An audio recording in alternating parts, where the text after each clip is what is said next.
ಯಾವತ್ತೂ ನಮ್ಮ ರೈತರ ಒಂದು ಸಮಸ್ಯೆಯನ್ನು ಕುರಿತು ಇವತ್ತು ನಾವು ಒಂದು ಡಿ ಸಿ ಆಫೀಸಿಗೆ ಹಲವಾರು ರೈತರ ಸಮಸ್ಯೆ ಬಗ್ಗೆ ಒಂದು ಇದನ್ನು ವರದಿ ಕೊಟ್ಟೆವು.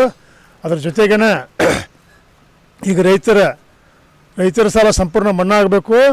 ಬೆಳೆ ಪರಿಹಾರ ತಕ್ಷಣ ಬೆಳೆ ಪರಿಹಾರ ಕೊಡ್ಬೇಕು. ಮೊದಲು ಬರ ಪರಿಹಾರ, ರೈತರು ಹಿಂಗಾರಿ ಬರ ಪರಿಹಾರ, ಹಿಂಗಾರಿ ಬರ ಪರಿಹಾರ ಕೊಡ್ಬೇಕು. ಉಳ್ಳಾಗಡ್ಡಿ ಹೋಗೈತಿ, ಹತ್ತಿ ಹೋಗೈತಿ, ಕಡ್ಡಿ ಸಿಡಿ ಹೊಡೆದವು. ಇವೆಲ್ಲ ರೈತರಿಗೆ ಭಾಳ ಅನ್ಯಾಯ ಐತಿ ಸಲ. ಅದಕ್ಕಾಗಿ ನೀವು ಸಮೀಕ್ಷೆ ಮಾಡೋಕೆ ಬಂದಿದ್ರಿ ಮೊನ್ನೆ ಮಳೆ ಇದ್ರಾಗ ಡಿಸೆಂಬರ್ದಾಗ ನವಂಬರ್ ಇದು 10ನೇ ತಿಂಗಳದಾಗ ಸಮೀಕ್ಷೆ ಮಾಡೋಕೆ ಬಂದಿದ್ರಿ. ಯಾಕೆ ಸಮೀಕ್ಷೆ ಮಾಡ್ತೀರಿ ನೀವು? 10-15 ಗಾಡಿ ತೊಗೊಂಬಂದು ಏನು ಅನುಕೂಲ ಮಾಡಿ ಇಲ್ಲಿ ಮಟ್ಟ ಮತ್ತು ಜನವರಿ ಬಂತು, ಮುಂದಿನ ವರ್ಷದ ಹೊಸ ವರ್ಷ ನಾಳೆ ಕಾರ್ಯಾಡಕ್ಕೆ ಬಂದೀವು. ಏನು ನೀವು ಕೆಲಸ ಮಾಡಲಿಲ್ಲ. 10-15 ಗಾಡಿ ತೊಗೊಳೋದು ಬರೋದು, ಅದು ಖರ್ಚು ಹಾಕೋದು ಎದ್ದೋತದ್ದು ಮಾಡಿದ್ರೆ ರೈತರ ಕಣ್ಣು ಕಾಣೋದಿಲ್ಲ ನಿಮಗೆ. ಮಳೆ ಆಗೈತಿ ಕೇಡಾಗೈತಿ ಅನ್ನೋದು. ಹಂಗೆ ರೋಡ್ ಅಡ್ಡಾಡಿದ್ದು ಅದಕ್ಕೆ ಬಂತದ. ಏನು ಉಪಯೋಗ ಆಗಿಲ್ಲ ನೀವು ಮಾಡಿದ್ದು. ಅದಕ್ಕಾಗಿ ರೈತರ ಇವತ್ತು ಒಂದು ಹೇಗೆ ಬೆಲೆ ಇಲ್ಲ ಬೆಳೆದಂಥ ರೈತರಿಗೆ ಒಂದು ಕಡ್ಲಿ ಈಗ ನಾವು 10-11 ರೂಪಾಯಿ ಕ್ವಿಂಟಲ್ ಕಡ್ಲಿ ಬಿತ್ತೇವು. ಇವತ್ತು ನೋಡಿದರೆ 5,000 ರೂಪಾಯಿ ನೀವು ರೇಟ್ ಮಾಡ್ಕೊಂಡು ಕೂತೀರಿ ಗೌರ್ಮೆಂಟ್ದವರು. ನಾವು ಎದಕ್ಕೆ ಮುಖಾಂತರ 10,000 ರೂಪಾಯಿ ಕ್ವಿಂಟಲಿಗೆ ಮಾಡಬೇಕು. ರೈತರ ಕಡ್ಲಿ 25 ಕ್ವಿಂಟಲ್ ತೊಗೊಬೇಕು ರೈತಗೆ. ಅದೇನೇನು ನೀವು ನಿಮ್ಮ ಮನಿದ್ರೆ ಯಾರು ತೊಗೊಳೋದಿಲ್ಲ. ನಮ್ಗೆ ರೈತರಿಗೆ ಒಂದು ಅನುಕೂಲ ಮಾಡಿರಿ. ಹೆಸರು ಇವತ್ತು ನೀವು ಹಿಂದೆ ಹೆಸರು ಭಾಳ ನೀವು ಕೆಲಸ ಬರೀ ನಾವು ಹೆಸರು ಗೌರ್ಮೆಂಟ್ ಖರೀದಿ ಮಾಡ್ತೈತೆ ಅನ್ಕೊಂತ ನಾವು ಕುಂತೀವಿ. ಹೆಸರು ಸರಿಯಾಗಿ ಡ್ಯಾಮೇಜ್ ಅದು ಮಳೆ ಆಗಿ ಏನು ಮಾಡ್ಬೇಕು ನಾವು? ನೀವು ಹಾಕಿರಿ ಗಂಡಸರಿ ಒಂದು ಅರ್ಧ ಎಕರೆ ಹೊಲ ಹಾಕಿರಿ, ಹಾಕಿ ಮುಚ್ಕೋರು ನೋಡೋಣ, ಗೊತ್ತಾಕೈತೆ ನಿಮಗೆ. ನೀವೆಲ್ಲ ರೈತರು ಏನು ತಿಳ್ಕೊಂಡ್ರಿ? ನಾವಿನ್ನು ಮ್ಯಾಲೆ ಮುಚ್ಕೊಳ್ಳೋದೈತೆ. ದೇವ್ರ ಮಳೆಗಾಲ ಭಾಳ ಕೊಟ್ಟ ಮುಂಗಾರ್ಯಾಗ ಪೀಕ್ ಮುಚ್ಕೊಳ್ಳೋಕೆ ಅನುಕೂಲ ಆಗಲಿಲ್ಲ. ನಮ್ಮ ಹೆಸರು ಕೆಟ್ಟು ಅದ್ರಾಗ ನೀವು 7,000 ಇತ್ತಾ 7,800 ಮಾಡಿದ್ರಿ. 7,000 ಎಡಬಾರ ತೊಗೋಬೇಕೈತೆ ಕೆಟ್ಟ ಹೆಸರು ಯಾಕೆ ಬಿಟ್ರಿ ನೀವು? ರೈತರೆಲ್ಲ ಹಾಳಾಗಿ ಹೋಗ್ಯಾರ.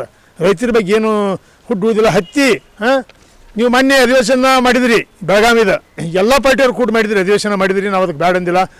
ಆದ ವರ್ಷ 1,80 ಕೋಟಿನ ಮಾಡಿದ್ರಿ. ಈ ವರ್ಷ 220 ಕೋಟಿ ಯಾಕೆ ಮಾಡಿದ್ರಿ? ಯಾಕೆ ಖರ್ಚು ಹೆಚ್ಚು? ಮತ್ತು ನಿಮ್ಮದು ನಮ್ಮ ರೈತ ವರ್ಷ ಖರ್ಚು ಹೆಚ್ಚು ಬರ್ತಾವೆ. ನೀವು ಹೇಳ್ರಿ, ಆದ ವರ್ಷ 180 ಕೋಟಿ ಹಚ್ಚಬೇಕಾಗಿತ್ತು. ಈ ವರ್ಷ ಒಂದು 218 ಕೋಟಿ ಯಾಕೆ ಹಚ್ಚಿದಿರಿ? ನಿಮ್ದು ಖರ್ಚು ಹೆಚ್ಚು ಬಂದಿಲ್ಲ, ಎಲ್ಲ ತುಟ್ಟಾಗೈತಿಲ್ಲ. ಈಗ ನಿಮ್ಮ ಆಳು ತುಟ್ಟಿ ಅದಾವು, ಕಾಯಿಪಲ್ಲೆ ತುಟ್ಟಾಗೈತಿ, ಎಲ್ಲ ತುಟ್ಟಾಗೈತಿ ನಿಮಗೆ. ನಮ್ಮದು ರೈತರದಂಗೆ ತುಟ್ಟಿರ್ತೈತಿ. ಆಳು ನಮ್ಮ ಹೋದ ವರ್ಷ 200 ಬರ್ತಿದ್ದು, ಈ ವರ್ಷ 500 ರೇಟ್ ಆಗ್ಯಾವ. ಹೀಗಾಗಿ ನಿಮ್ಗೆ ಗೊತ್ತಾಗತ್ತಿಲ್ಲ. ನೀವು ಎಲ್ಲಾರ ಒಂದು ಶಾಲೆ ಹಾಕೊಳ್ಳೋ ಮುಂದೆ, ಒಂದು ಪ್ರಮಾಣ ಸ್ವೀಕಾರ ಮಾಡೋ ಮುಂದೆ ನಾ ರೈತನ ಮಗ ಅದೊಂದು ಕಲ್ತಿರಿ. ನೀವು ನಾಟಕ ಮಾಡಾಕತ್ತೀರಿ ಎಲ್ಲರೂ. ಆ ನಾಟಕ ಮಾಡಬೇಡ್ರಿ. ನೀವೆಲ್ಲ ಗೌರವಂತ ಜಗದಾಗ ಅದೀರಿ. ನಮ್ಮ ರೈತರು ಎಲ್ಲ ರೈತರು ಆಶೀರ್ವಾದ ಮಾಡಿ ನಿಮಗೆ. ಕರ್ನಾಟಕ ರೈತರು ಯಾವ ಪಾರ್ಟಿಯಾಗ ಆಡ್ಸೋಗಿರಿ ಹೋಗ್ರಿ. ಇಲೆಕ್ಷನ್ ಬಂದಾಗ ನೀವು ಕರ್ನಾಟಕ ರೈತರಲ್ಲಿ ಯಾಕೆ ಸುಮ್ಮನೆ ಕುಂತೀರಿ? ಎಲ್ಲರೂ ಮುಂಗಾಯಿ ಹಿಡಿದು ಕೇಳ್ರಿ. ಅವ್ರೇನು ಮ್ಯಾನೇಜರ್ ಹೇಳೋದು ಬಂದಿಲ್ಲ, ಯಾರು ಹೇಳೋದು ಬಂದಿಲ್ಲ. ನಾವು ಆರಿಸಿ ಕಳಿಸಿ ಪ್ರಜೆಗಳು ಅವ್ರೆ. ನಾವು ಹೇಳಿ ಕೆಲಸ ಮಾಡ್ಬೇಕು ಅವ್ರೆ. ಇದನ್ನೆಲ್ಲ ಬಿಟ್ಟು ಅವ್ರೆಲ್ಲರ ಈಗ ನೋಡ್ರಿ, ಎಲ್ಲ ಪಾರ್ಟಿಯಾಗ ಗದ್ಲಿರುವ ವಿರೋಧ ಪಕ್ಷದಾಗ ಇರೋದು, ಆಡಳಿತ ಪಕ್ಷದಾಗ ಇರೋದು, ಅವನು ತೊಗೊಂಡು ನಾವೇನು ಮಾಡಬೇಕು? ಅದಕ್ಕೆ ಜಿಗಿ ಬಿದ್ದು ಬಿಡೋದು. ಇಲ್ಲಿ ರೈತರು ಸೈಡ್ ಮರ್ತು ಬಿಡೋದು. ಅವನ್ನೆಲ್ಲನೂ ಮಾಡ್ಕೊರಿ ನೀವು. ನಾವು ನಿಮ್ಗೆ ಯಾರು ಬೇಡಂದಿಲ್ಲ. ನಾವು ರೈತರು ಯಾವಾಗ ಅಡ್ಡಿ ಇಲ್ಲ. ನಮ್ಮನ್ನು ನೀವು ಬೆಟ್ಟ ವ್ಯವಸಾಯಕ್ಕೆ ಬಿಡೋದಿಲ್ಲ.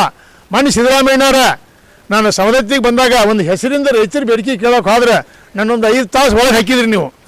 ಏನು ನಾ ಏನು ಭಯತ್ ಬಾದಕ ನಾನು ಒಳಗೆ ಹಾಕಕ್ಕೆ ನಾ ಏನಾದ್ರು ತೊಗೊಂಡು ಹೋಗಿದ್ದೀನಿ. ಮತ್ತಕ್ಕೆ ಒಂದು ಹೆಸರು ಎಲ್ಲರಿಗೆ ಅನುಕೂಲ ಮಾಡಿ ಕೊಟ್ಟು ಸಾವಿರ ಅಂತ ಕೇಳೋಕೆ ಹೋದಂಥ ರೈತ ನಾನು 5 ಗಂಟೆ ಮಟ್ಟ ಒಳಗೆ ಹೋಗೋದು ಏನು ಹರ್ಕತ್ತಾಗಿತ್ತಪ್ಪ ನಿಮ್ಗೆ?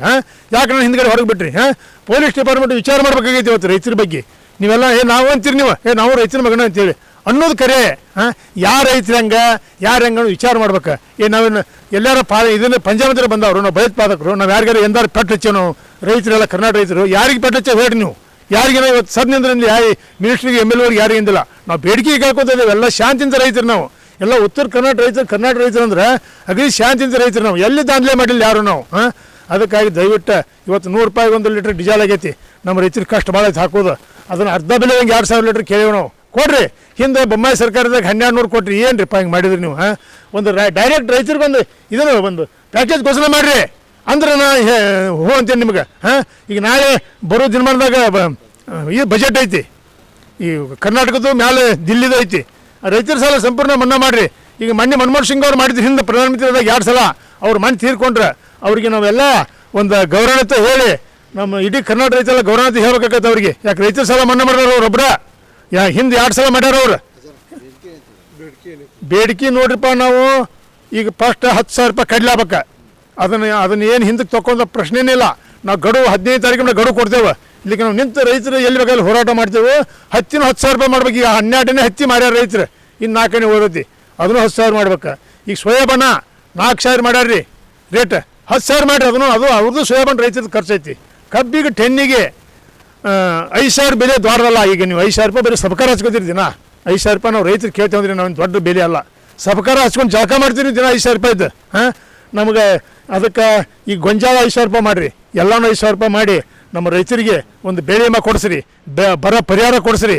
ನೀವೆಲ್ಲ ರೈತರಿಗೆ ಒಂದು ಕಾಳಜಿ ಮಾಡಿ ನಮ್ಮ ರೈತರ ಬದುಕು, ನಾವು ರೈತರು ನಕ್ಕೊಂತ ಇದ್ರೆ ನೀವು ಮತ್ತೊಟ್ಟು ಉಜ್ಜು ಹಾಕಿರಿ ಅಂತ ಹೇಳಿ ನಾನು ಇನ್ನೊಮ್ಮೆ ನಮ್ಮ ಈ ಮಾಧ್ಯಮ ಮಿತ್ರರಿಗೆ ಎಲ್ಲರಿಗೆ ಒಂದು ಹೊಸ ವರ್ಷದ ಶುಭಾಶಯ ಹೇಳುತ್ತಾ, ನಮ್ಮ ಯಾವುದೋ ಎಲ್ಲ ಅಧಿಕಾರಿಗಳು ಇರ್ಬೋದು, ನಮ್ಮ ಕರ್ನಾಟಕದ ಪೊಲೀಸ್ ಡಿಪಾರ್ಟ್ಮೆಂಟ್ ಇರ್ಬೋದು, ಜಿಲ್ಲಾಧಿಕಾರಿ ಸಾಹೇಬರು ಇರ್ಬೋದು, ಎಲ್ಲರಿಗೂ ಒಂದು ಹೊಸ ವರ್ಷದ ಶುಭಾಶಯ ಹೇಳುತ್ತಾ, ನಮ್ಮ ಎಲ್ಲ ಕರ್ನಾಟಕದ ರೈತ ಮುಖಂಡರು, ಅಲ್ಪಸಂಖ್ಯಾತರು, ಎಲ್ಲ ವರ್ಗದವರಿಗೆ ನಮ್ಮ ರೈತರ ಪರವಾಗಿ ನಾನು ಎಲ್ಲರಿಗೂ ಹೊಸ ವರ್ಷದ ಶುಭಾಶಯ ಹೇಳುತ್ತಾ ನಾನು 2 ಮಾರ್ಕ್ಸ್ ಮುಗಿಸ್ತೀನಿ. ಜೈ ಹಿಂದ್, ಜೈ ಕರ್ನಾಟಕ. ಮಲ್ಲಿಕಾರ್ಜುನ ಗಿರಿಯಪ್ಪ ಬಾಗಲಕೋಟೆ, ರಾಜ್ಯದ ರೈತ ಮುಖಂಡ.